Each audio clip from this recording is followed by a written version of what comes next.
So much fun. This is how I enjoy my birthday.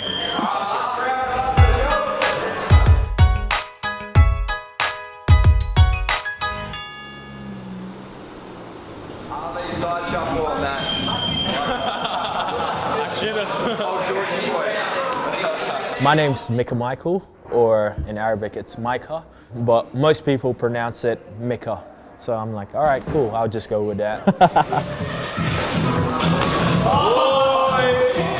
I didn't think I would get to this level real quick, but yeah, it's pretty awesome to be able to fight, you know, the big name guys. Like I've watched Stefan fight multiple times, and he actually fought one of my favorite fighters, Charlie Bob, about 4 years ago. It's crazy because like I was in the sport, I wasn't competing at the time, and I just remember thinking, wow, this is so awesome. And then literally less than 4 years later, I get to fight Stefan, you know, earlier this year in April, which is pretty cool. Stefan Lottering taking on Micka.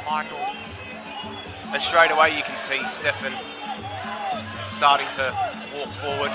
Teep to the face there, he wouldn't have liked that. As both boys clinch up and break off. Micka in the southpaw stance, he throws the left high kick, blocked. You can see Micka starting to get very confident and very confident now, you know, even doing a little bit of showmanship with his dancing and his stance. As both boys lock on for the clinch. Stefan looks like he needs a bit of crossing elbow there from Micka. Super excited to go to Queensland, man. Different crowds, different fighters, different gyms, everything. So I would love to go there, test myself.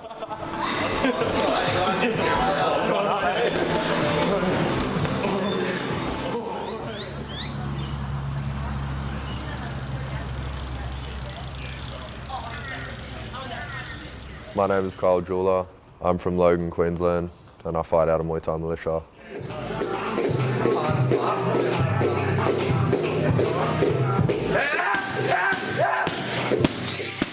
Train, fight. Because that's when I'm the most happy, when I'm training all the time and fighting. But if I'm not, I just feel lost. So that's my plan for the rest of this year and next year, and just take over the 76 kilo division.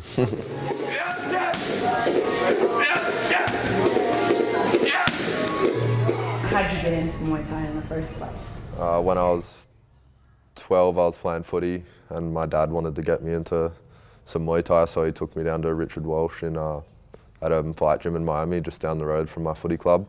I was 58 kilos and like really short and fat, and just I fought in the IFMA games with no head contact, and the only thing I had gone for me was my hands.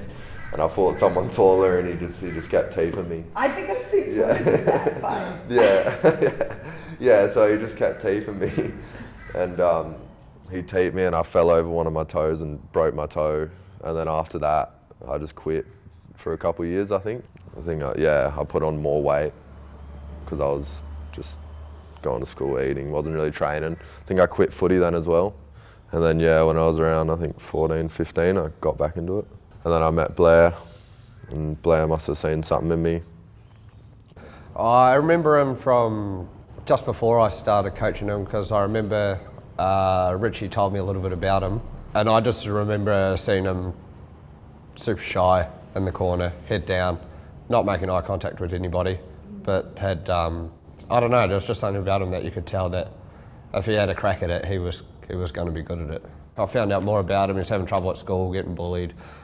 Things like that, changing schools a lot. So I think I told him that I'd train him so long as he went to school and finished school, and I would train him as much as he could tolerate me. Yeah, well, I was going to Arcadia College. I was going there for a little bit, and I wasn't really fitting in there, and sort of getting picked on. But once I lost all the weight and I was like a fighter, like nobody picked on me anymore then. So I was. He said if you stay in school, I'll still train you. So that's sort of the reason I stayed in school. Otherwise, I wouldn't have completed grade 12. Yeah.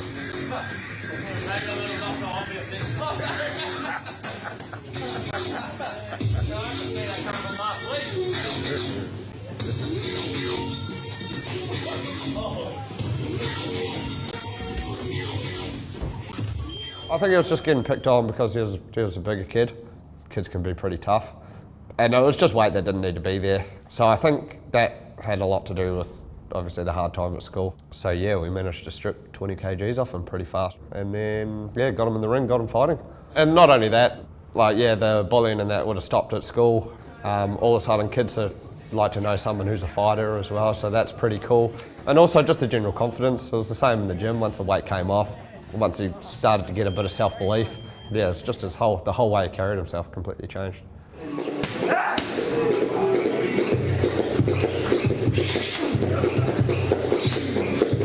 He'd moved up to Logan and then found me. But that was about 2 years ago.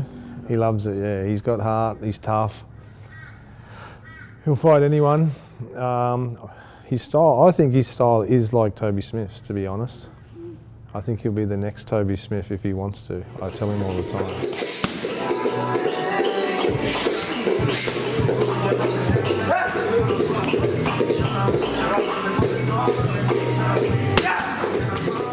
Just power, brutal kicks, brutal punches, brutal elbows, everything, yeah. We found with Kyle, we've got to get him fights. We've got to continually give him fights so he keeps training. Just pushing, yeah, he just loves our the pads that I do with him, and I love it too, because certain people can't do the pads that I do with Kyle. Like, as an old school pad holder, I try and break them, like, as in leave them in just a heap on the floor when they're finished pads. And I've driven so many people away by trying to train them that hard, but Kyle just keeps coming back.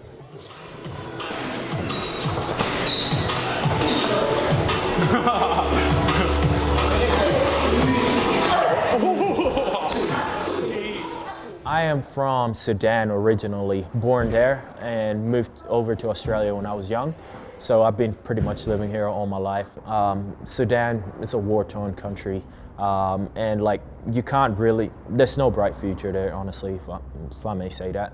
Whereas in Australia, there's so much, you know, we could do, and I'm really grateful, you know, the country has welcomed us here, and we've been living here pretty much all my life, you know. I've grown up here, this is all I know. So.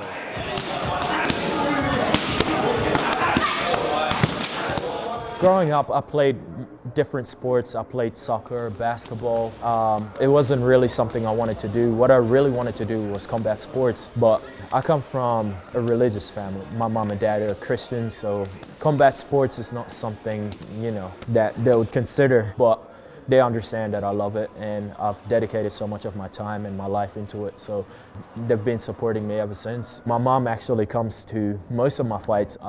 They get nervous, obviously, watching me fight, but if it wasn't for my mom, you know, supporting me, my sisters, my father supporting me, you know, I don't think I would get to as far as I can. And the support I get from my team here at Riddlers, which is very important. My coach, you know, he's done so much for me, so very grateful to have him. Micka's a really quiet guy. He leads a quiet life, and he's shy to begin with. So he's funny after a fight when he's got the adrenaline mix, you know, or even like, you know how people get after like they've been cutting weight. That's when you get to know him the most. Even last week on the microphone, I was like, here, John Demacaulay was the MC. I was like, all right, take the microphone off him now. Thanking everyone in the crowd individually. Just the person that he is, he's got just like a deep level of respect. Like he's just a good person with a good heart, and he's super dedicated, committed, and he's got a huge amount of natural ability. So he's going to be someone that is going to become a superstar, I think.